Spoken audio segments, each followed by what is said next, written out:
हरे कृष्णा। एक सच्चे प्रामाणिक गुरु की शरण में जाकर परम भगवान श्री कृष्ण की भक्तिमयी सेवा करने से मनुष्य जीवन सफल होता है। भगवान को प्रसन्न करने के लिए आखिर तपस्या करने की क्या आवश्यकता है? कई लोग ऐसा प्रश्न भी पूछते हैं, क्या भगवान को आपकी तपस्या की आवश्यकता है? जी नहीं, भगवान सिर्फ ये देखना चाहते हैं कि आप उनको प्राप्त करने के लिए कितने उत्सुक हैं, किस हद तक जा सकते हैं और कितना स्वयं कष्ट उठा सकते हैं। निसंदेह ये देखकर वे प्रसन्न या खुश नहीं होते, अपितु उन्हें संतुष्टि होती है कि मेरा ये भक्त वास्तव में दिल से मुझे ही चाहता है। और इसीलिए स्वैच्छिक रूप से हम इस मार्गशीर्ष मास में कुछ विशेष तपस्या, कठोर साधना करते हैं।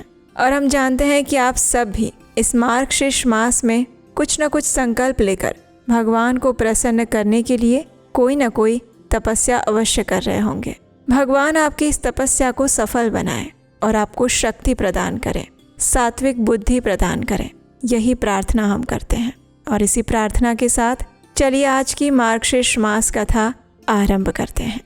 जब नारद मुनि ने वृंदावन की स्थापना के विषय में सुना तो उनके मन में एक और जिज्ञासा हुई और नारद मुनि ने ऋषि नारायण से पूछा, हे भगवान, भारतवर्ष में इस कानन यानी कि वन का नाम वृंदावन क्यों पड़ा? इसकी उत्पत्ति और संज्ञा क्या है? आप तो सर्वज्ञ हैं, सब कुछ जानते हैं, कृपया मुझे इस विषय में भी बताएं। नारद जी का प्रश्न सुनकर भगवान नारायण ने कहा, हे नारद, ये सबसे पहले सतयुग की बात है। उस समय राजा केदार 7 द्वीपों के महारथी अधिपति राजा थे। वे सदैव सत्य और धर्म में परायण रहते थे। वे अपनी स्त्रियों और पुत्र पौत्रों के साथ आनंद पूर्वक जीवन व्यतीत करते थे। वे अत्यंत धार्मिक थे और अपनी प्रजा का अपने संतान की तरह ही पालन पोषण किया करते थे। उन्होंने 100 यज्ञ किए थे, लेकिन फिर भी कभी भी इंद्र पद पाने की इच्छा नहीं की, क्योंकि वे भगवान के शुद्ध भक्त थे। वे अनेक प्रकार के पुण्य कर्म करते, दान देते, ब्राह्मणों की सेवा पूजा करते, उन्हें भोजन करवाते और इस सब कुछ करने के बाद भी उन सब का फल स्वयं नहीं लेना चाहते थे। उनका सारा नैमित्तिक नित्य कार्य भगवान श्री कृष्ण की प्रसन्नता के लिए ही हुआ करता था। हे देवर्षि नारद, राजा केदार के समान और कोई राजा ना तो पहले हुआ है न और कोई बाद में होगा। उन्होंने अपनी अत्यंत सुंदर त्रिभुवन मोहिनी पत्नी और राज्य की रक्षा का भार अपने पुत्रों पर रख दिया और फिर जैगिषव्य मुनि के उपदेश से तपस्या के लिए वन में प्रस्थान कर गए। वे भगवान श्री कृष्ण के अनन्य भक्त थे और सदैव उन्हीं का चिंतन करते रहते और भगवान श्री हरि का सुदर्शन चक्र उस राजा की रक्षा के लिए भी सदैव तत्पर रहता। उन्होंने चिरकाल तक तपस्या करने के बाद अंत में भगवान श्री कृष्ण के धाम गोलोक वृंदावन को प्राप्त किया और उन्हीं के नाम से केदार तीर्थ प्रसिद्ध हुआ। और यही कारण है कि आज भी केदारनाथ में मरने वाले प्राणी को तत्काल मुक्ति प्राप्त हो जाती है। ऐसे महान राजा की एक कन्या थी जिसका नाम था वृंदा और वो स्वयं लक्ष्मी देवी की अंश थी। उसने योग शास्त्र में निपुण होने के कारण किसी को भी अपना पुरुष या पति नहीं बनाया था। महान ऋषि दुर्वासा ने उसे परम दुर्लभ श्री हरि का मंत्र दिया था। वो अपना घर त्याग कर तपस्या के लिए वन में चली गई। उसने 60,000 वर्षों तक निर्जन वन में तपस्या की और उसके बाद उसके सामने भक्त वत्सल भगवान श्री कृष्ण प्रकट हुए और भगवान श्री कृष्ण ने प्रसन्न मुख से उसे कहा, हे देवी, मैं तुम्हारी तपस्या से अत्यंत प्रसन्न हूँ। मांगो, जो भी वर मांगना चाहती हो तुम मुझसे मांग सकती हो। उस समय अत्यंत सुंदर विग्रह वाले राधिका कांत भगवान को देखकर वृंदा तुरंत बोल उठी, हे प्रभु, आप ही मेरे पति बन जाइए। और भगवान ने कहा, तथास्तु।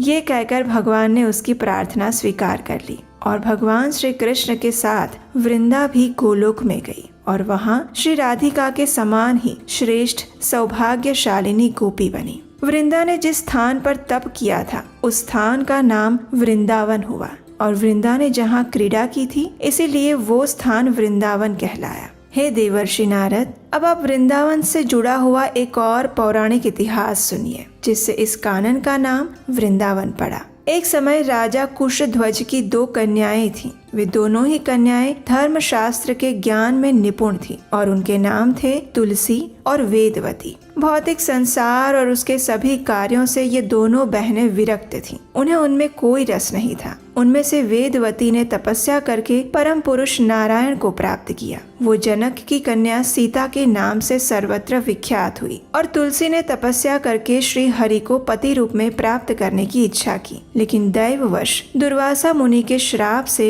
उसे शंखचूड़ को पति बनाना पड़ा और उसके बाद परम मनोहर भगवान नारायण उसके प्राण वल्लभ पति के रूप में उसे प्राप्त हुए। भगवान श्री हरि के श्राप से देवेश्वरी तुलसी वृक्ष रूप में प्रकट हुई और तुलसी के श्राप से भगवान श्री हरि शालिग्राम शिला बन गए और तभी से भगवान श्री हरि के वक्ष स्थल पर उस तुलसी पत्र की अवस्था में वो सुंदरी तुलसी निरंतर निवास करती रही। उस तुलसी ने भी इसी स्थान पर तपस्या की थी, इसलिए इसे मनीषी पुरुष वृंदावन कहते हैं। तुलसी और वृंदा समानार्थी शब्द हैं। अब मैं आपसे दूसरा एक उत्कृष्ट हेतु बता रहा हूँ जिससे भारतवर्ष का ये पुण्य क्षेत्र वृंदावन के नाम से प्रसिद्ध हुआ। श्रीमती राधा रानी के 16 नामों में से एक नाम वृंदा भी है, जो श्रुति में सुना गया है। उन वृंदा नाम धारिणी राधिका और उनका ये रमणीय क्रीड़ा वन है, इसलिए भी इस स्थान को वृंदावन कहा गया है। पूर्व काल में श्री कृष्ण ने श्री राधा की प्रीति के लिए गोलोक में वृंदावन का निर्माण किया था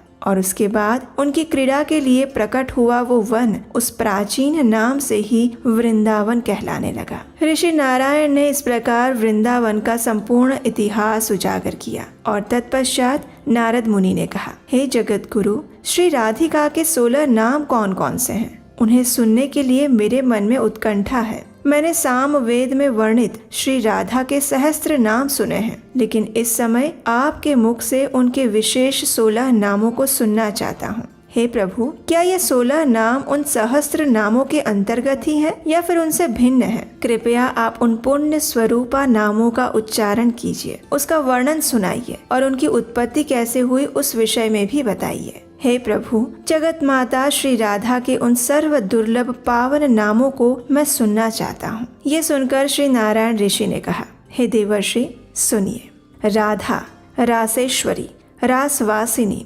रसिकेश्वरी, कृष्ण प्राणाधिका, कृष्ण प्रिया, कृष्ण स्वरूपिणी, कृष्ण वामांग संभुता, परमानंद रूपिणी, कृष्णा, वृंदावनी, वृंदा, वृंदावन विनोदिनी, चंद्रावली, चंद्रकांता, शरद चंद्र प्रभानना। ये सारभूत 16 नाम सहस्त्र नामों के अंतर्गत ही आते हैं। राधा शब्द में धा का अर्थ है समसिद्धि यानी कि निर्वाण और रा दान वाचक है। जो स्वयं मोक्ष प्रदान करने वाली है वो राधा कही गई है।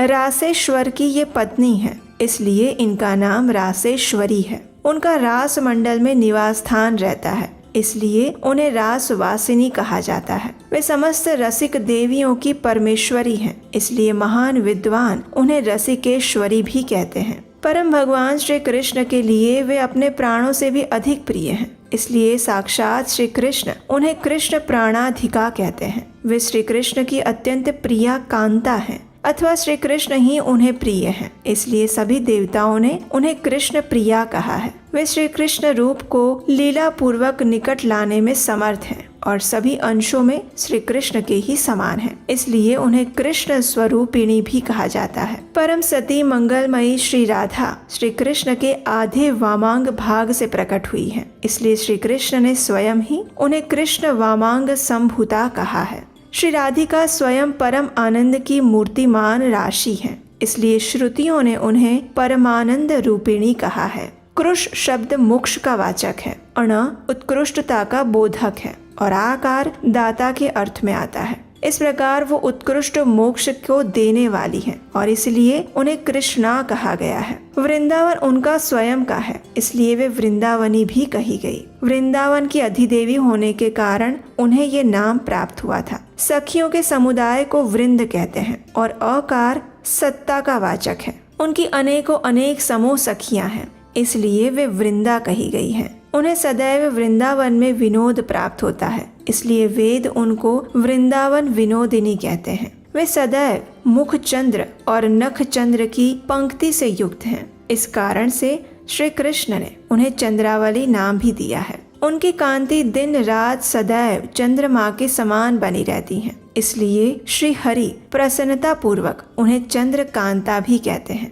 उनके मुख पर दिन रात शरद काल के चंद्रमा जैसी प्रभा फैली रहती है, इसलिए मुनिजन उन्हें शरद चंद्र प्रभा नना कहते हैं। इस प्रकार अर्थ और व्याख्याओं सहित श्रीमती राधा रानी के ये 16 नाम बताए गए हैं, जिसे भगवान नारायण ने स्वयं ब्रह्मा जी को दिए थे।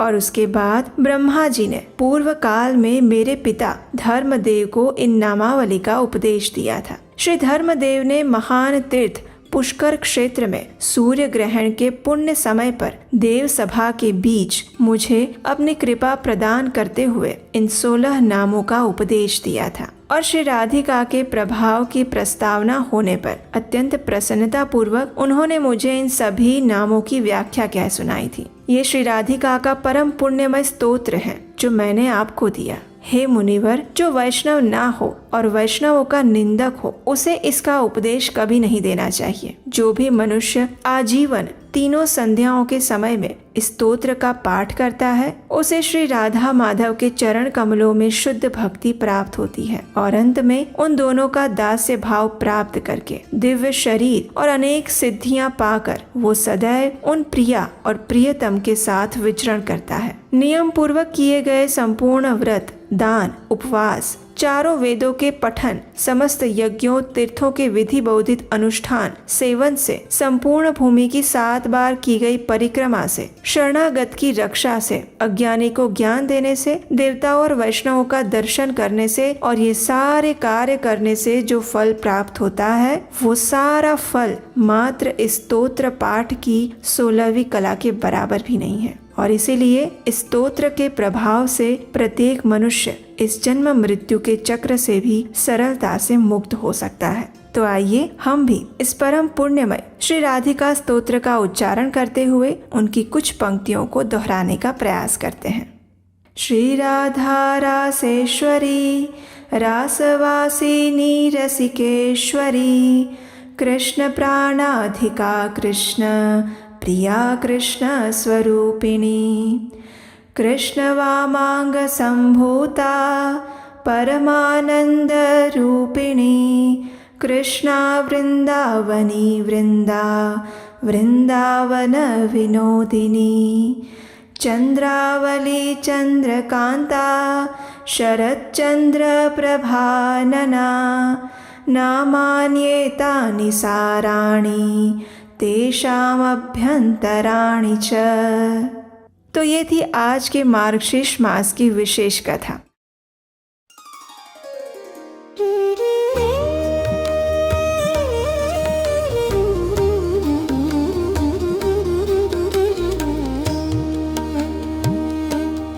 वंशी शोभित कर मधुर नील जलद तन श्याम अरुणधर जनु बिंबा फल पीतांबर शुभ साज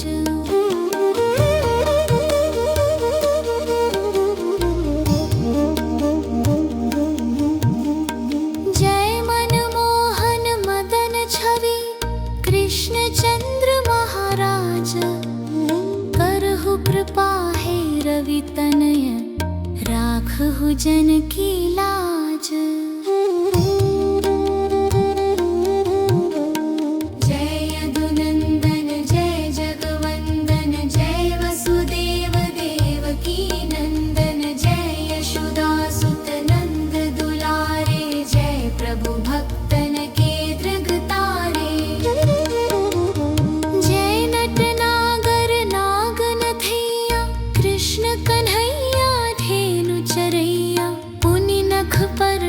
गिरिवर धारो आओ दीनन कष्ट निवारो।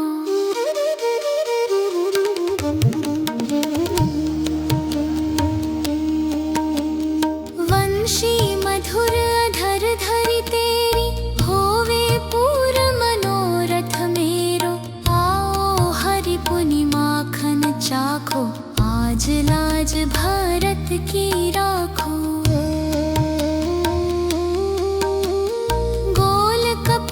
चिबुक अरुणा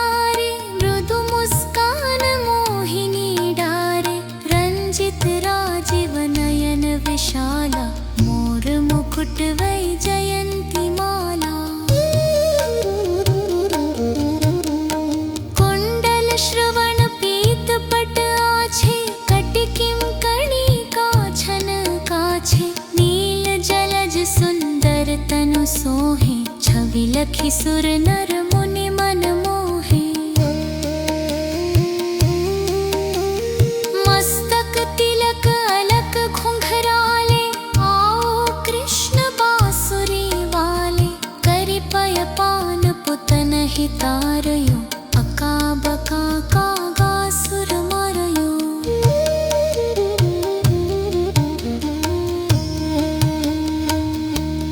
मधुवन जलत अग्नि जब ज्वाला, भय शीतल लखी तहि नंद लाला। सुरपति जब ब्रज चढ़यो रिसाई, मसूर धार वारि वर्षाई। लगत लगत ब्रज चहन बहायो, गोवर्धन नख धारि बचायो। लखी यशोदा मन भ्रम अधिकाई, मुख मह 14 भुवन दिखाई। दुष्ट कंस अति उधम मचायो, कोटि कमल जब फूल मंगायो। नाथि काली यही तब तुम लीन्हे, चरण चिन्ह दे निर्भय किन्हे। करि गोपिन संग रास विलासा, सबकी पूर्ण करी अभिलाषा। केतिक महासुर संहारयो, कंस ही केस पकड़ि दय मरयो। मात पिता की बंदी छुड़ाई, उग्रसेन कह राज दिलाई। मही से मृतक 6 सुत लायो, मातु देव की शोक मिटायो। भौमासुर मुर दैत्य संहारी, लाए 8 सहस कुमारी। दय भिन्ही तृण चीर सहारा, जरा सिंधु राक्षस कह मारा। असुर बकासुर आदिक मारयो, भक्तन के तब कष्ट निवार्यो। दीन सुदामा के दुख टार्यो, तंदुल 3 मूठ मुख डारयो। प्रेम के साग विदुर घर मांगे, दुर्योधन के मेवा त्यागे। लखी प्रेम की महिमा भारी, ऐसे श्याम दीन हितकारी। भारत के पारथ रथ हाके, लिए चक्र कर नहीं बलता के। निज गीता के ज्ञान सुनाए, भक्तन हृदय सुधा वर्षाए। मीरा थी ऐसी मत वाली, विष पी गई बजा कर ताली। राना भेजा सांप पिटारी, शालिग्राम बने बनवारी। निज माया तुम विधि ही दिखायो, उरते संशय सकल मिटायो। तब शत निंदा करि तत्काला, जीवन मुक्त भयो शिशुपाला। जब ही द्रौपदी ढेर लगाई, दीनानाथ लाज अब जाई। तुरत ही वसन बने नंदलाला, बढ़े चीर भय अरि मोह काला। असनाथ के नाथ कन्हैया, डूबत वर बचारत नैया। संदर गास आसुर धारी, नया दृष्टि दीजे बनिवारी। मूठ सकल ममतम निवारो, शिमहु बेपि अकलाधर मारो। खोलो कटलव वर्षन तेजे, बोलो कृष्ण कन्हैया कीजे। नेह 40 कृष्ण को, आठ करण वर धारी। रिष्ट सिद्धि अवनिधि धरि, लहे पदार्थ चारी।